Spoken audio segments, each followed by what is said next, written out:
Assalamualaikum warahmatullahi wabarakatuh. Alhamdulillahilladzi ahalla nikah wa harrama as-sifah. Asyhadu an la ilaha illallah wa asyhadu anna Muhammadan abduhu wa rasuluh. Allahumma shalli wa sallim ala sayyidil mursalin wa ala alihi wa sahbihi ajma'in. Qala Allah Ta'ala fi kitabihil karim. A'udzu billahi minasyaitonir rajim. Wa min ayatihi an khalaqa lakum min anfusikum azwaja litaskunu ilaiha wa ja'ala bainakum mawaddatan wa rahmah. Inna fi dzalika laayatin liqaumin yatafakkarun. Shadaqallahul adzim. Calon mempelai berdua, beberapa saat lagi kalian akan melaksanakan sebuah perjanjian yang istimewa, sebuah perjanjian yang suci dan mulia, yaitu akad nikah. Islam menempatkan nikah sebagai sesuatu yang agung dan mulia, karena nikah adalah bagian dari sunnah Rasulullah Sallallahu Alaihi Wasallam dan juga sunnah para nabi Rasul Allah yang terdahulu. Nikah begitu dinyatakan oleh Rasulullah bisa menjadi penyelamat separuh iman. Orang yang telah nikah tinggal menyelamatkan separuh sisanya. Bagi kita sebagai muslim, nikah juga merupakan bagian dari ibadah kita kepada Allah Subhanahu wa Ta'ala. Kalau kita mampu menjaga dan merawatnya dengan baik, tidak hanya kebahagiaan di dunia tapi juga surga di akhirat nanti. Quran juga menyatakan nikah itu sebagai mitsaqan ghalidha, sebuah perjanjian yang berat dengan sejumlah konsekuensi.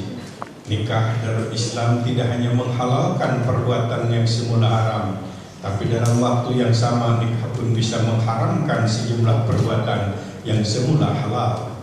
Di satu sisi nikah dapat melahirkan sejumlah kebebasan yang tidak kita peroleh sebelum akad nikah, tapi di sisi lain nikah juga melahirkan sejumlah keterikatan dan keterbatasan.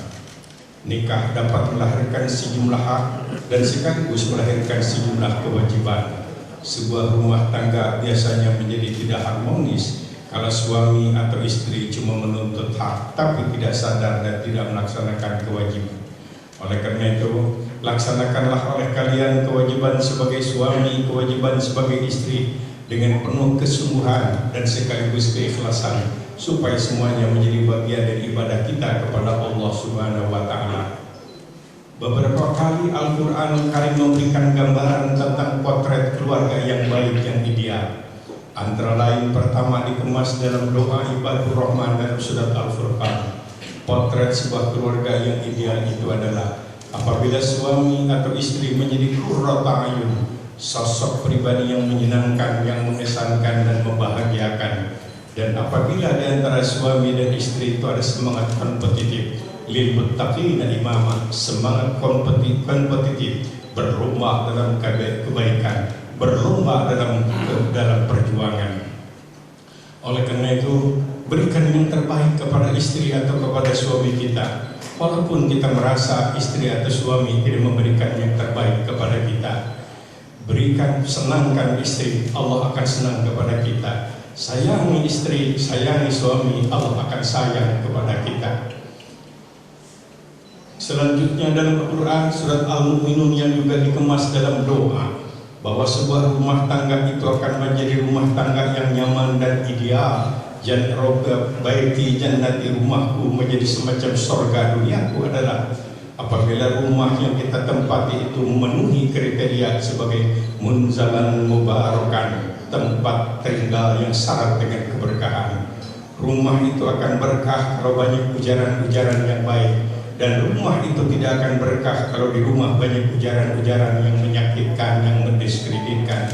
Rumah tidak akan berkah kalau banyak pertengkaran. Di rumah tidak akan berkah kalau ada perselingkuhan. Rumah tidak berkah kalau di dalamnya banyak sakit menyakiti. Rumah akan semakin berkah kalau di rumah itu dihiasi oleh sholat. Rumah akan tambah berkah kalau di rumah itu sering didengungkan bacaan Al-Quran. Dan rumah akan semakin berkah kalau di rumah itu nama Allah banyak disebutkan, berzikir. Hiasi rumah kalian dengan sholat, dengan baca Al-Quran, dengan akhlak yang baik. Rumah kalian akan menjadi syarat dengan keberkahan. Quran surat Ar-Rum ayat 21 memberikan gambaran Sebuah rumah tangga itu menjadi rumah tangga yang ideal apabila tercipta sebuah suasana sakinah, mawaddah, warahmah, yaitu sebuah rumah tangga yang tentram, yang tenang dan damai, terjalin cinta dan kasih yang penuh tulus dan ikhlas. Kalian punya kewajiban untuk melestarikan, merawat cinta kasih di antara kalian berdua. Nanti setelah jadi suami istri, cinta kalian kepada istri, cinta kalian kepada suami harus lebih daripada cinta kalian sebelum kalian menikah. Itulah ajaran yang diajarkan oleh Islam kepada setiap suami dan istri. Harta memang penting dalam membangun rumah tangga, tapi hati-hati, harta tidak identik dengan kebahagiaan, harta tidak identik dengan kemuliaan, bahkan harta pun tidak identik dengan kesehatan. Harta bisa habis karena celaka. Kecantikan, kegantengan harus kalian jaga untuk istri, untuk suami, bukan untuk orang lain. Tetapi sekali lagi, cinta kasih itu akan terwujud kalau kita selalu memberikan yang terbaik kepada istri, kepada suami. Cinta kasih, orang sering mengatakan dengan cinta yang jauh akan terasa dekat, dengan cinta yang sulit menjadi mudah, dengan cinta yang ruwet pun menjadi lancar. Jaga dan pelihara di antara kalian semangat ta'awun, yaitu gemar menolong istri, menolong suami. Kreatif bagaimana bisa menyenangkan istri dan menyenangkan suami. Suami yang baik adalah suami yang selalu menyenangkan istri. Istri yang baik adalah istri yang selalu memberikan ketentraman dan ketenangan kepada suami. Tumbuhkan di antara kalian semangat tasamuh, toleransi. Kalian harus siap. Istri kita adalah manusia biasa, suami kita manusia biasa. Kita harus yakin istri kita tidak akan sesoleh seperti solehnya Siti Khadijah. Kita harus yakin suami kita tidak akan sesoleh Ali bin Abi Thalib. Tetapi rumah tangga itu akan menjadi bahagia apabila kelemahan istri dapat dilengkapi dan disempurnakan oleh kelebihan dan keunggulan yang ada pada suami. Kelemahan yang ada pada suami dapat disempurnakan oleh kelebihan yang ada pada istri. Jangan suka mengingat-ingat kesalahan istri atau suami kepada kita, capek. Tapi jangan lupa jasa dan kebaikan istri atau suami kepada kita. Jangan lupa jasa dan kebaikan kepada kita. Sebaliknya, jangan suka mengingat-ingat apalagi menceritakan kebaikan kita kepada istri atau suami. Nanti menjadi ria, hilang pahalanya. Jangan lupa khilaf dan salah kita kepada istri atau suami, supaya kita tetap memberikan kasih sayang kepada istri atau suami. Rasulullah SAW memberikan pesan moral kepada setiap pria. Beliau menyatakan, khairukum linisa'ihim. Orang yang terbaik di antara kalian adalah mereka yang paling arif dan bijak kepada istrinya. Aku Rasulullah, aku kekasih Allah, dan aku menjadi suami yang paling baik kepada istriku. Ananda, kemuliaan seorang pria tidak hanya diukur dengan banyaknya sholat, tapi harus diukur bagaimana sikap kesehariannya kepada istri. Ketika suami berdoa kepada Allah minta sesuatu, sertakan doa itu untuk istri. Nyatakan kepada Allah, ya Allah, limpahkan rahmat kasih sayangmu kepadaku, dan seandainya aku berkenan memberikan limpahan rahmat dan sayang kepadaku, istriku lebih pantas untuk menerimanya. Tuhan, seandainya aku berkenan mengampuni dosaku, istriku lebih pantas untuk menerima ampunan darimu. Harus seperti itu suami kalau ingin mendapatkan rahmat dan kasih sayang Allah. Kepada setiap wanita Nabi menyampaikan pesan moral. Seandainya di dunia ini dibolehkan manusia sujud kepada manusia yang lain, yang paling pantas itu seorang istri sujud kepada suaminya. Sejumlah sahabat bercerita tentang seorang wanita yang rajin salat dan rajin saum. Ketika disebut nama dan alamatnya, Nabi segera memberikan komentar. Kalau kalian ingin tahu contoh wanita yang haram masuk surga, ini adalah contohnya.